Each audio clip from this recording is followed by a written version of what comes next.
What is going on, everybody?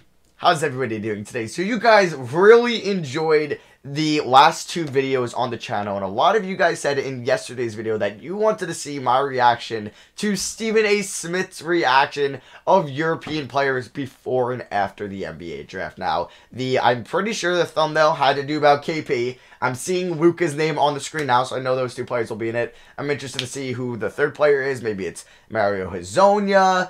Maybe it's Frank Ntilikina. Trying to think of other maybe top foreign guys that it could be.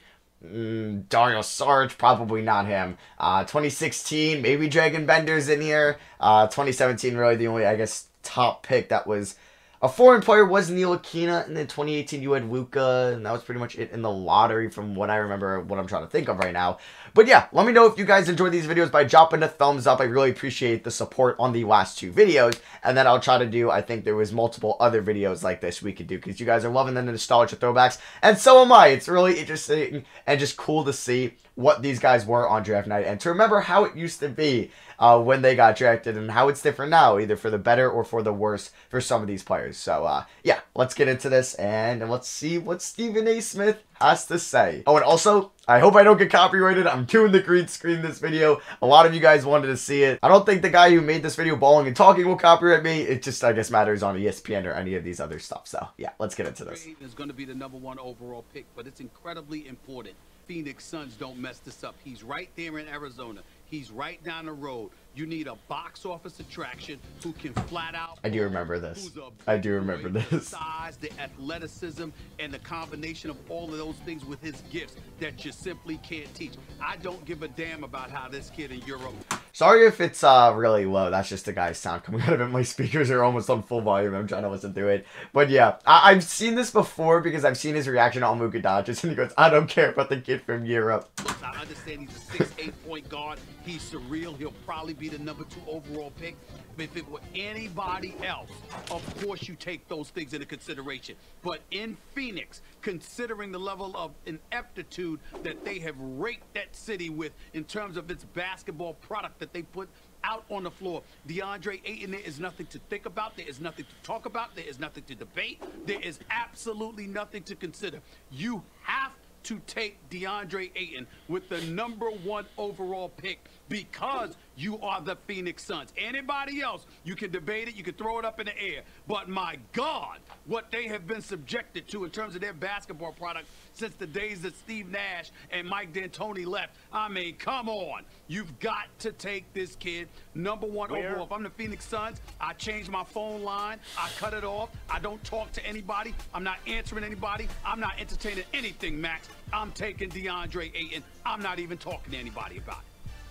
Yeah, so I've seen that before, and it's a bad take. That is a bad take. But even though, like, DeAndre Ayton is going to get overlooked as a #1 pick throughout his whole career because it was the same draft with Luka and Trae in it, and also some other good players after those two stars. But Ayton's been a fine #1 overall pick. It's not like he's been an Anthony Bennett. He's not been that disappointing, or a Markelle Fultz. He's been a productive #1 pick so far, and it's what you'd ask. You're asking for, like, pretty much the safest guy, but probably with the most superstar potential.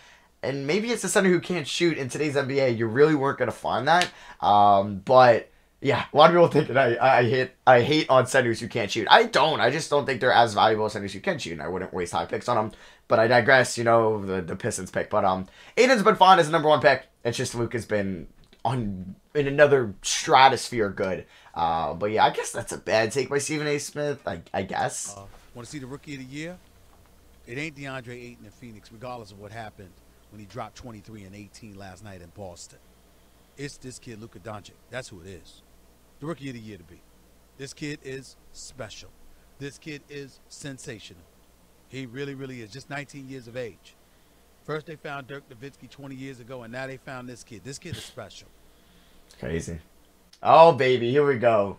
It's going to be a bad reaction. Here we go. Well, first of all, it beats me. Let me be very, very clear. I'm very confused at this pick simply because when I think about Phil Jackson, he made promises that he's simply not keeping. And if I seem a bit agitated, yes, it would happen to be because I'm on vacation, and I came off vacation just to talk about this subject because as a native New Yorker, I'm completely disgusted. When I look at this kid, Porzingis, let me be very, very clear about this kid, Porzingis, okay? The kid is talented. He knows how to spread the floor. He's 7'1". He's 220. He can put the ball on the floor. He can spread it. He can shoot from the perimeter. He's got tremendous talent. And in 3 to 5 years, he may very well be big time. But and he was big time in his third year. Third year is when he tore his ACL, correct? And he was being a star for the Knicks. Actually, the Knicks were around 500 at Christmas, which you might be like, oh, that's not an accomplishment. But for the Knicks, it was. If you're hovering around 500 around Christmas time, the season's not over yet. Usually the season is over by like December 1st for Knicks and Knicks fans. So he was killing it. Him and the Enes Kanter front court was actually working. And it really sucks. Man, I would have loved to see him and Mitchell Robinson together in the front court. But yeah, it really sucks. It really does. But this isn't really a bad take. He's just probably questioning, why didn't you draft a ready now player? But hey, the ready now players after, hey, I'm in the same boat. We've talked about this 2 videos ago. The ready now players that they would have taken, Moutier, Winslow. Thank God the Knicks didn't. This is not about that. I mean, they ended up not getting much for Kristaps in return, but that's another story for another day. Because when you look at the fact that Phil Jackson picked this individual, you're talking about a project. Phil Jackson in the New York Knicks passed up on at least 4 dudes who are NBA ready now. You got Willie Cauley-Stein. You passed up on him. You got Justice Winslow, who I think is the steal of the draft. You passed up on him, okay? Stanley Roberts out of Arizona. You passed. Stanley Roberts? Is the steal of the draft. You passed up on him, okay? Stanley Roberts out of Arizona. Stanley Johnson, he means, but boy, God no. On him. That's just to name a few. And why did you do this? You did this because of some dude who may or may not be ready in 2 years. A year after you paid Carmelo Anthony $124 million, told the city of New York you were going to be respectable, you were going to contend for a playoff spot within the Eastern Conference, then has the temerity, the unmitigated gall, the disgusting proclamation that you did a great job because you cleaned up the house by tanking the season. And oh, by the way, when you tank the season, you didn't even do that right, because 2 of your last 3 games at Atlanta, at Orlando, you lost those 2, basically giving more ping pong balls to the Minnesota Timberwolves, who ended up with the #1 overall pick in the NBA draft. The Atlanta game is just ridiculous if you look back on it. They would have probably ended up with Cat if they didn't win that Atlanta game. Fans were at the Barclays Center booing because we recognize that we have been we were all wrong, bamboozled, led astray, run amok, this video deceived by Phil Jackson and the New York Knicks. That is the situation. That is what is going on, and that is why I stand here on my vacation, blissfully happy until tonight. Oh my God, I forgot about that. Bamboozled. Career games, and according to Elias, he became the youngest Knicks player ever with 15 rebounds in a game. Stephen A., are you encouraged or discouraged by this loss? No, I'm very encouraged by this guy. Three-pointer way off. Phil Jackson is looking better and better as the season progresses. First of all, he had about 15 rebounds. Secondly, he shoots well from the free throw line. That's good. He can move. He's athletic. That's good. It seems to me that the only thing that he needs to work on is just bulking up, getting in the weight room, doing some squats, some bench presses, and things of that nature. But clearly he has the height already. He's not scared of the big moment. And the fact that Derek Fisher and those boys had him out there in that particular situation, I think speaks well for him. The 2 games prior to this, he only scored in single digits. Actually, 1 of the 2, and he had shot 3 of 8 and 3 of 11 in both of those games. But he can hit free throws. He can move without the ball. He's athletic. He's got some heart. He's not scared.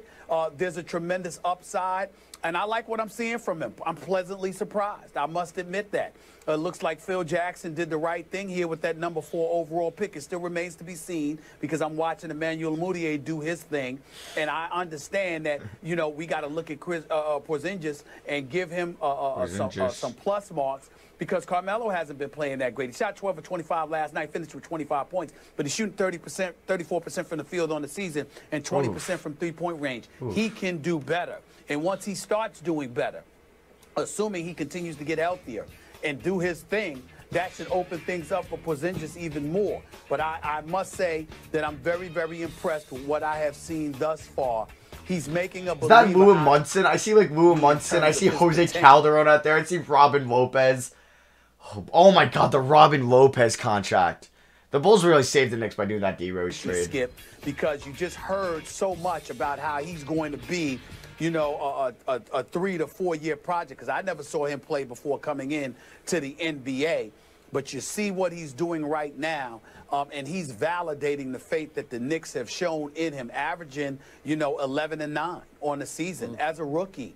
I got to give credit where credit is due in that regard. I'm still not letting Phil Jackson off the hook, though, because he's getting paid $10 to $12 million a year to be the president, and it wasn't to draft and build this team over 5 years. It was because you were marquee, you had a level of cachet attached to your name, and you're supposed to be able to go out there and recruit somebody big time to come and play with Carmelo Anthony. You didn't give Carmelo Anthony $122 million to just be somebody that was on an average or below average team for the next 3 or 4 years. You're supposed to go out there and attract somebody. So I'm still not letting Phil Jackson off the hook in that regard, but I will let him off the hook with Porzingis because I'm impressed with what I'm seeing. I'm liking him more and more and more. I watched that game last night. He's impressing me. Hey, that's me. That's me. No, but that is a good video for me. I hope you guys did enjoy the video. I was hoping to see maybe one more European player in this, but yeah, we can actually, let me like, this guy's got some pretty cool videos like on the channel, like if you'd be interested in me reacting to, like the 2014 draft comparison, Jalen Rose 2017, Jalen Rose 2016, rare clips of Ryan Allen's being right, Markel Fultz before, after the draft, or Colin Cowherd getting predictions absolutely wrong. Let me know what you guys want to see in the comments below, because I'll be reacting to them, whatever you want to see. But yeah, thank you all for watching. Drop a like if you guys did enjoy the video, and I'll catch you guys in the next one. Peace.